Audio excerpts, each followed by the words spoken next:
नमस्कार दोस्तों, स्वागत है आपका एग्जाम बुक चैनल में। दोस्तों, इस वीडियो में मैं आपको जो यूपीएसआई में जो जीएस का जो सिलेबस है उसको मैं थोड़ा डिफाइन करूंगा, क्योंकि बहुत सारा जो सिलेबस है वो कहीं ना कहीं एक ही टॉपिक से बिलोंग करता है, लेकिन उन्होंने उसको बिखेर के थोड़ा सा बता दिया है। तो हम इसमें समझेंगे कि वो टॉपिक्स जो दिए हैं उसमें क्या पढ़ना है, कैसे पढ़ना है, कौन सी बुक्स फॉलो करनी है। ये सारी चीज़ें मैं आपको इस वीडियो में बताऊंगा। मैंने हिंदी का सिलेबस ऑलरेडी बता चुका है और हम अभी जो है संविधान की जो है वीडियो शुरू करने वाले हैं।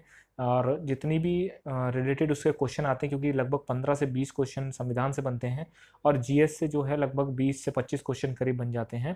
तो इसमें हम जीएस का सारा सिलेबस आपको डिफाइन करते हैं। देखिए, सबसे पहले जो टॉपिक आता है वो है, उसमें जो लिखा हुआ है वो है सामान्य विज्ञान एवं स्वास्थ्य विज्ञान।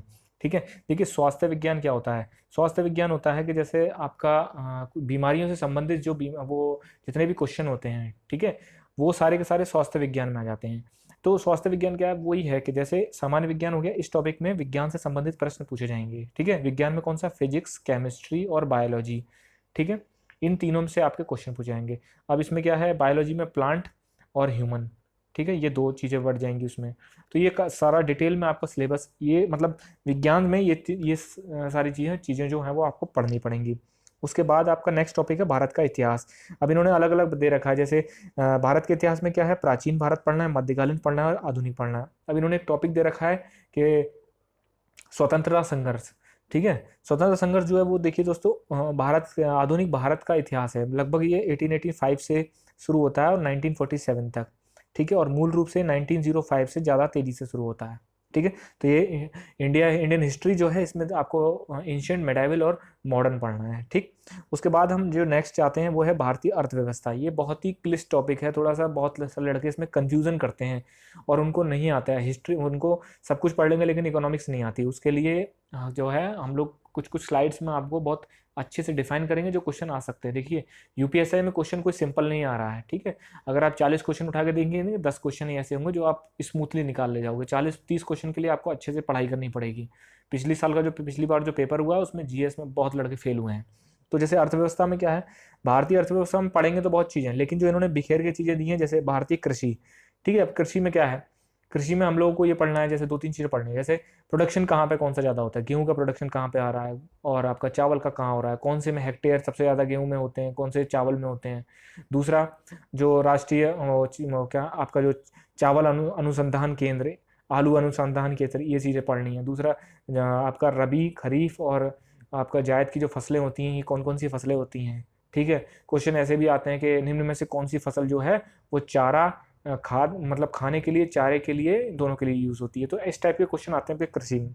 उसके बाद व्यापार एवं वाणिज्य, इसमें आपको टोटल पढ़नी है। जैसे सीआरआर क्या होता है, एसएलआर क्या होता है, बैंक रेट क्या होती है, एमएसएफ क्या होता है। ये छोटी छोटी जो टॉपिक्स हैं ये आपको पढ़ना पड़ेगा। इसमें घबराने की कोई ज़रूरत नहीं है, सारी चीज़ें आपको करवाई जाएंगी। उसके बाद है एफडीआई। एफडीआई उन्होंने डाल रखा है, फॉरेन डायरेक्ट इन्वेस्टमेंट। इससे ज़्यादा ज़्यादा मतलब ज़्यादा क्वेश्चन नहीं बन सकते इससे, एफडीआई से। बस इतना, अगर वो फैक्चुअल पे जाएगा तो हाल ही में भारत और अमेरिका का समझौता हुआ, उसमें कितने कितने लाख करोड़ों का समझौता हुआ, इस टाइप के क्वेश्चन पूछ सकता है। वैसे एफडीआई से क्वेश्चन आने बहुत ही मुश्किल होते हैं। ठीक है। ज़्यादा से ज़्यादा एफडीआई की डेफिनेशन पूछ लेगा, एफडीआई किसको बोलते हैं। ठीक। तो ये चीज़ें पूछ सकता है आपको। ये आपका भारतीय अर्थव्यवस्था। वैसे बहुत सारी चीज़ें होती है भारतीय अर्थव्यवस्था में, लेकिन आपको पढ़ना उतना ही है जितना आपको सिर्फ पेपर पास करना है। आपको जो है वो टॉप नहीं करना उसमें, सिर्फ आपको पेपर पास करके सिविल पुलिस आपको ले लेनी है। ठीक। फिर आता है आपका भूगोल। ठीक है। भूगोल है, भूगोल में 3 पार्ट होते हैं। आपका विश्व भूगोल होता है, भारत का भूगोल होता है। उसके बाद प्राकृतिक संसाधन इन्होंने दे दिया है टॉपिक अलग से, लेकिन तो वो सही बताऊं, विश्व के भूगोल में विश्व के प्राकृतिक संसाधन पढ़ने पड़ेंगे। जैसे कोल सबसे ज़्यादा कहाँ होता है, पेट्रोलियम सबसे ज़्यादा कहाँ होता है, आपका मैग्नीज सबसे ज़्यादा कहाँ होता है, ये चीज़ें पढ़नी पड़ेंगी। उसके बाद भारत का भूगोल में भी यही, कोल कौन से स्टेट में सबसे ज़्यादा होता है, सबसे ज़्यादा प्रोडक्शन कहाँ होता है, प्रोडक्टिविटी सबसे ज़्यादा कहाँ पे है। ठीक है। जिंक कहाँ पर होता है। इस टाइप के जो क्वेश्चन हैं वो आपके मेनली भूगोल से हो जाएंगे। फिर भूगोल में आपके सारी जो चीज़ें, जैसे आपका स्टेपीज़ क्या होती हैं, वेल्ड क्या होते हैं, ये सारी चीज़ें आपको पूछी जाएंगी। ओशन करंट्स पूछ ली जाएंगी, मौसम पूछ लिया जाएगा।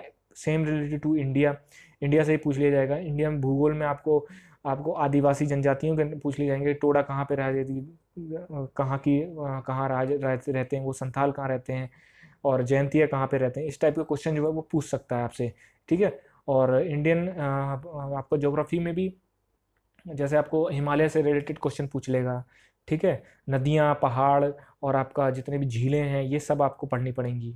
ठीक, और वर्ल्ड ज्योग्राफी में आपको मैपिंग का भी बहुत यूज़ करना पड़ेगा। कुछ कुछ चीज़ें ऐसी हैं जो हर बार रिपीट होती हैं उसमें, जैसे पूछ लेगा अरल सागर जो है वो कहाँ है, ठीक है, कौन कौन से देशों के बीच में है, ठीक है, ब्लैक सी से कितनी जो है आपकी कितनी देशों की सीमाएं जो हैं वो ब्लैक सी से मिलती मिलती हैं, इस टाइप के क्वेश्चन पूछ लेगा। वो पूछ लेगा कील नहर जो है कहाँ पर बहती है, किस किस को कनेक्ट करती है कील नहर। ठीक, मानसून से रिलेटेड क्वेश्चन आ जाते हैं कि भाई मानसून जो है किस वक्त होता है, या फिर जैसे क्वेश्चन पूछा जाता है कि अक्टूबर, भारत में अक्टूबर के महीने में सितंबर अक्टूबर के महीने में कहाँ पर बारिश होती है सबसे ज़्यादा। ठीक है, तो लौटता हुआ मानसून जो है वो बारिश करता है आपका तमिलनाडु में, ईस्टर्न पार्ट जो है उसमें बहुत बारिश करता है। ठीक, और जब जब वेस्ट वो जो साउथ ईस्ट जो साउथ वेस्ट जो मानसून आता है जो कि केरल से आपका घुसता है, वो तमिलनाडु में बारिश नहीं करता है। ठीक है, इसलिए तमिलनाडु का जो ईस्टर्न पार्ट है वो थोड़ा सा सूखे के प्रकोप में रहता है। ठीक, तो इस टाइप के क्वेश्चन पूछ सकता है, पहाड़ियाँ पूछ सकता है, सबसे ऊंची पहाड़ी कहाँ है, दक्षिण भारत की पहाड़ियाँ कहाँ है, इस टाइप से क्वेश्चन पूछता है वो। ठीक है, तो ये आपका भूगोल का हो गया। उसके बाद आपके विविध में बहुत सारे क्वेश्चन आते हैं, जैसे जनसंख्या है। जनसंख्या से क्या पूछेगा, जनसंख्या से मेनली ये पूछ लेगा कि भाई जनसंख्या, पहली जनसंख्या कब हुई, और देखिए इस साल जनसंख्या जो है जनगणना की शुरुआत होनी थी, वो आपका पुरानी पूछ सकता है, वो नई तो नहीं पूछेगा क्योंकि नई तो अभी शुरुआत भी नहीं हुई है। दूसरा वो ये पूछ लेगा कि घनत्व क्या होता है, जैसे कहते हैं ना कि किस देश का जनसंख्या घनत्व ज़्यादा, किस स्टेट का जनसंख्या घनत्व ज़्यादा है। ठीक है, और मदर मोर्टेलिटी रेट, मातृत्व जो मृत्यु दर होती है वो क्या होती है, और जो बालक मृत्यु दर वो क्या होती है, पर हजार पे होती है, पर लाख पे होती है। ये छोटे छोटे पॉइंट्स होते हैं जो जनसंख्या में आपके पूछे जाते हैं। ठीक है, उसके बाद है आपका, इसमें ये भी देखना पड़ेगा हमें कि वर्ल्ड जो जनसंख्या है वो हमें थोड़ा सा फोकस लेके चलना पड़ेगा कि क्वेश्चन ऐसे पूछ सकता है कि हाल ही में जो है वो यूएनडीपी ने एक घोषणा करी है कि भारत की जनसंख्या किस मतलब सन तक चाइना को क्रॉस कर जाएगी। क्वेश्चन ऐसे आ जाएगा, नीचे दे दिया जाएगा 2020, 25, 27, 30। ठीक है, तो 2027 तक का उन्होंने बोला था कि शायद जनसंख्या जो है वो चाइना की क्रॉस कर जाएगी। ठीक है, पर्यावरण ये बहुत इंपॉर्टेंट टॉपिक है, क्योंकि ये एक ऐसा टॉपिक है कि जो हिस्ट्री ज्योग्राफी ये सब रट्टा मार के रखते हैं। पर्यावरण का क्या सीन है ना कि उसमें रट्टा, वो थोड़ा सा नया टॉपिक है, टॉपिक तो बहुत पुराना है लेकिन क्वेश्चन आ रहे हैं अब ज़्यादा। तो पर्यावरण में भी वो बहुत सारे क्वेश्चन पूछ सकता है। ठीक है, कि आपका कोयले से बीमारियां कौन सी होती हैं, या फिर कोयला खदान जो है उनमें मजदूर जब रहते हैं तो उनको किस तरीके की प्रॉब्लम होती हैं, और आपका बायोम क्या होता है। ठीक है, बायोम क्या होता है, बहुत सारी चीज़ें हैं। वो पॉल्यूशन पूछ लेगा आपसे। ठीक है, पॉल्यूशन सारा का सारा पर्यावरण के अंदर आता है। वो कह देगा कि ओपन सोर्स जो पॉल्यूशन होता है और क्लोज सोर्स पॉल्यूशन जो होता है वो क्या होता है, इनमें क्वेश्चन पूछ सकता है वो।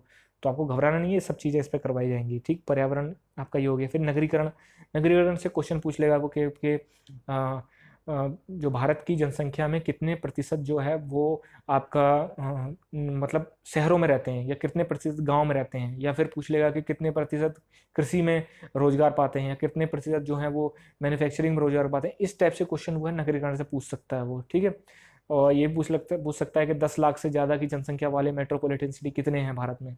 ये सारे क्वेश्चन पूछ सकता है। करंट अफेयर कोई आदि अंत नहीं है इसका। मिनिमम जो करंट अफेयर होता है वो 8 महीने का करंट अफेयर तो रट्टा मार के चलना चाहिए। वैसे 1 साल का आपको करंट अफेयर पता होना चाहिए, मतलब 4 महीने आपको हल्का फुल्का, और 8 महीने एग्जाम से 8 महीने पुराना, वो तो रट्टा, पूरा रट्टा पढ़ा होना चाहिए। ठीक है, तो करंट अफेयर आपका यहाँ से होगा वर्ल्ड, मतलब करंट अफेयर का तो कोई आदि अंत नहीं है, लेकिन तब भी कुछ कुछ चीज़ें ऐसी होती हैं जो सेलेक्टेड होती हैं करंट अफेयर्स में भी। ठीक है, आप आपको यूपीएससी की तैयारी तो कर नहीं रहे हैं जो आपको बहुत डेप्थ में करंट अफेयर चाहिए, लेकिन करंट अफेयर इसमें भी थोड़ा ठीक करंट अफेयर चल रही, जो होता है चाहिए होता है। करंट अफेयर भी आपको टाइम टू टाइम आपको करवा दिया जाएगा। संस्कृति, अब ये संस्कृति जो है ये टॉपिक है, उसमें संस्कृति में क्या है देखिए, आपके डांस फॉर्म्स। ठीक है, जो क्लासिकल डांस फॉर्म्स हैं वो आपको पता होने चाहिए। मेले, कौन से मेला कहाँ लगता है, कुछ कुछ अलग अलग। और खासकर जो है कोई भी एग्ज़ाम हो, ठीक है, कोई भी एग्ज़ाम हो, वो नॉर्थ ईस्ट और साउथ, मतलब नॉर्थ ईस्ट का जो स्टेट्स हैं असम, मेघालय, त्रिपुरा, मिजोरम, मणिपुर, नागालैंड, ये सारे स्टेट्स, इनमें होने वाले, सिक्किम भी है इसमें, इनमें, और साउथ में जो मेले और जो उनके अलग अलग पर्व होते हैं उन पे बहुत ज़्यादा फोकस करता है, क्योंकि सबसे ज़्यादा भीड़ बैठती है नॉर्थ इंडिया की। नॉर्थ इंडिया मतलब अगर उत्तर प्रदेश का कोई एग्जाम है यूपीएसआई, तो वो उत्तर प्रदेश के बच्चे बैठेंगे, तो बच्चे बैठेंगे तो सीधी सी बात है वो नॉर्थ के तो उनको वो सोच के चलते हैं कि वो रट्टा मार के आए होंगे, तो इसलिए वो साउथ में और नॉर्थ ईस्ट के स्टेट्स में ज़्यादा जो चीज़ें होती हैं उनको पूछ लेते हैं। वो पूछ लेंगे, जैसे एक क्वेश्चन यूपीएसआई 2016 में आया है कि जयंतिया जो जनजाति है वो कहाँ रहती है। ठीक है, तो अगर आपने ज्योग्राफी ठीक से पढ़ी है कि गारो, खासी, जयंतिया तीन जो हैं वो पर्वत श्रृंखलाएं हैं। ठीक है, जो तीन जो है चोटियां हैं वो कहाँ हैं, मेघालय में। तो जब गारो सहती जयंतिया हैं तो जयंतिया सीधी सी बात है वो मेघालय में ही रहती होगी। ऐसे क्वेश्चन आपका हो जाता है, इसको हिट एंड ट्रायल मेथड कहते हैं। तो संस्कृति में आपका ये हो गया, डांस फॉर्म्स हो गई, मेले हो गए आपका, यही थोड़ी बहुत चीज़ें होती हैं, ज़्यादा इसमें पढ़ने की ज़रूरत नहीं है। ज़्यादा इसमें जो मतलब इंपॉर्टेंट होगा वो आपको वीडियो के थ्रू बता दिया जाएगा। उसके बाद है साइंस टेक। ठीक है, साइंस टेक्स में क्या है, इसमें टोटल जो है आपको करंट पे लेके चलना है। टोटल करंट पे, आपको पास्ट का कुछ नहीं पढ़ना है, करंट अफेयर ही लेके चलना है। करंट में जो साइंस टेक में चीज़ें आ रही हैं, नई नई टेक्नोलॉजी आ रही है, ठीक है, वो आपको इसमें थोड़ा सा देख के चलना पड़ेगा। ठीक है, करंट को आपको अच्छे से, करंट के लिए मैंने आपको बुक्स बता चुका हूँ पहले भी, मेरी जो वीडियो है कि यूपीएसआई बुक लिस्ट के में, उसमें बता चुका हूँ कि या तो आप एक दृष्टि की आती है जो घटना चक्र वाली दृष्टि होती है, वो उसमें 2 महीने की एक आती है, पहले तो आप उसको लेके चलो, फिर लास्ट में आप कंपाइलेशन ले लो 1 साल का। इससे ज़्यादा करंट करने की कोई ज़रूरत नहीं है। इंटरनेशनल रिलेशन, कुछ अगर किसी के बीच समझौता हुआ है, इंडिया और किसी के बीच समझौता हुआ है कि ये कोई बहुत बड़ा समझौता है, WTO, ठीक है, और आपका UN, ये सब की कहाँ कब बने, कितने सदस्य हैं, कौन चीफ है, ये सब चीज़ें आपको इंटरनेशनल रिलेशन में मिलेंगी। कंप्यूटर से एक क्वेश्चन आता ही आता है ये, बिल्कुल। और कंप्यूटर से क्वेश्चन कैसे आते हैं, या तो वो आपका एप्लीकेशन सॉफ्टवेयर और विंडो सॉफ्टवेयर पूछ लेगा, या फिर आपको मेनली वो शॉर्टकट्स पूछता है। तो आपको शॉर्टकट्स पता होना चाहिए, कम से कम 20-30 शॉर्टकट आपको पता होने चाहिए। ठीक है, तो ये आपका विविध में हो गया। उसके बाद चलते हैं हम यूपी स्टेट। यूपी स्टेट से मैक्सिमम देखिए, यूपी स्टेट में क्या है, मैंने जैसे बताता हूँ मैं, इनपुट और आउटपुट रेशियो होता है। मतलब क्या, मैं जब इनपुट ज़्यादा डाल रहा हूँ, मतलब मैं ज़्यादा उस टॉपिक को मैं, या उस सिलेबस को, उस पूरे एरिया को मैं ज़्यादा पढ़ रहा हूँ, तो उससे क्वेश्चन भी उतने आ रहे हैं नहीं आ रहे हैं। जैसे मान लीजिए आप उत्तर प्रदेश को पढ़ने चले, तो उत्तर प्रदेश पढ़ने के लिए कम से कम आपको 2 से 3 महीने होने चाहिए अच्छी तरह पढ़ने के लिए, और पता चल रहा है कि वहाँ 2 क्वेश्चन आ रहे हैं, तो कोई फ़ायदा नहीं है। तो इसलिए आपको सेलेक्टेड पढ़ना है, और वो भी सेलेक्टेड आपको नहीं, हम पढ़ाएंगे आपको। जितना लिमिटेड जो चीज़ें रखेंगे उतना रिवीजन करने में बहुत आसानी होगी। ठीक है, कुछ कुछ चीज़ें पढ़ के चले जाइए, बस वही है। इसमें भी आपको कल्चर में मेनली मेले आते हैं। रेवेन्यू में आपको यूपी का बजट पढ़ के जाना है, कितना बजट हुआ, कौन सी आपकी नई योजनाएं हैं, कहाँ पर मेट्रो चालू कर रहे हैं ये लोग, सब। उसके बाद पुलिस एंड एडमिनिस्ट्रेशन, पुलिस से रिलेटेड है तो पुलिस से रिलेटेड क्वेश्चन आ सकता है कि उत्तर प्रदेश पुलिस मुख्यालय कहाँ पर है, या फिर कितनी पुलिस फोर्स है। वैसे मुश्किल ही होता है एडमिनिस्ट्रेशन में, कितने गांव हैं, कितने ब्लॉक हैं, इस टाइप के क्वेश्चन आ जाते हैं। और एक्सेट्रा में तो कोई पता ही नहीं होता कहाँ से क्वेश्चन आ रहा है।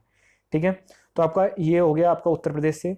तो लगभग सारे टॉपिक मैंने इसमें कवर कर लिए हैं, कोई भी टॉपिक नहीं है। साइंस में देखिए क्या होता है, साइंस में फिजिक्स, बायोलॉजी से सबसे ज़्यादा क्वेश्चन आते हैं। अगर साइंस से 4 क्वेश्चन या 5 क्वेश्चन, 4 से 6 क्वेश्चन के करीब होते हैं, तो उसमें से लगभग 3 से 4 क्वेश्चन जो है वो बायो से ही पूछता है। एक केमिस्ट्री से पूछेगा, एक फिजिक्स से पूछेगा, इससे ज़्यादा नहीं पूछता है। ठीक है, तो बायोलॉजी पे आपको सबसे ज़्यादा फोकस करना है। अगर हम स्टार्ट कराएंगे तो बायोलॉजी से ही कराएंगे। ठीक है, वो भी आपको ह्यूमन बायोलॉजी पे सबसे ज़्यादा फोकस करना है, क्योंकि एसएससी का एग्जाम नहीं है जिसमें आपका उल जलूल क्वेश्चन पूछे जाते हैं, और मेनली वहाँ प्लांट बायोलॉजी पता नहीं क्या क्या पूछते हैं एसएससी के एग्जाम्स में। ठीक, हिस्ट्री में भी आपको आधुनिक भारत पर सबसे ज़्यादा फोकस करना है, क्योंकि 90% जो क्वेश्चन है वो आधुनिक भारत से ही बनेगा। मध्यकालीन से एक क्वेश्चन आएगा, प्राचीन से एक क्वेश्चन आएगा, वो भी तो सबको मतलब बता दिया जाएगा आपको कि कितने कितने क्वेश्चन कहाँ कहाँ से, कौन कौन से टॉपिक्स आ रहे हैं। ठीक है, मैंने आपसे बोला लूसेंट की एक बुक है वो ले लीजिए, जो उसको रट डालिए। ठीक है, प्राचीन और मध्यकालीन उससे हो जाएगा। मॉडर्न आपको जो जो चीज़ें टॉपिक ज़्यादा उसमें नहीं दे रखे हैं, या फिर जिनसे क्वेश्चन बनते हैं, उस तीनों में से तीनों जो जो क्वेश्चन बनते हैं वो सब आपको कराए जाएंगे। उसके बाद अर्थव्यवस्था, इसमें ज़्यादा माथापच्ची नहीं करनी है, मुश्किल से एक क्वेश्चन आएगा या ज़्यादा से ज़्यादा 2 क्वेश्चन आएंगे। वो आपको उसके लिए इतनी मोटी 200 पेज 300 पेज की किताब पढ़ने की जरूरत नहीं है। लूसेंट में जितना दे रखा है उसको आप पढ़ने की कोशिश करिए, वैसे मुश्किल है उसको समझना। वो आपको जो कंसेप्ट होंगे ना, इकोनॉमी में मेनली कंसेप्ट होते हैं, वो आपको समझा दी जाएंगे। तो दोस्तों ये जीएस का सिलेबस था। ठीक है, और मैं जो है वो आपका संविधान से रिलेटेड जो है वो मैं आपको एक क्लासेस शुरू करने जा रहा हूँ। उसमें एक एक टॉपिक वाइज जितने क्वेश्चन बन सकते हैं, उसमें सारे एक टॉपिक में जितने क्वेश्चन बन सकते हैं वो सब के सब उसमें होगा। आपको कहीं बाहर ना कोई बुक पढ़ने की ज़रूरत है, ना आपको कहीं भी दूसरी जगह जाने की ज़रूरत है। कोई बुक पढ़ने की ज़रूरत नहीं, क्योंकि मैं खुद वो बुक को कंपाइल करके ही आपको दे रहा हूँ कि कहाँ कहाँ से क्वेश्चन बनते हैं। और फिर आप जब उसको पढ़ लो, फिर आप क्वेश्चन सॉल्व करेंगे, तो आपको खुद पता चल जाएगा कि वो नोट्स कैसे हैं। तो दोस्तों अगर वीडियो पसंद आई हो तो लाइक करें, शेयर करें, सब्सक्राइब करें।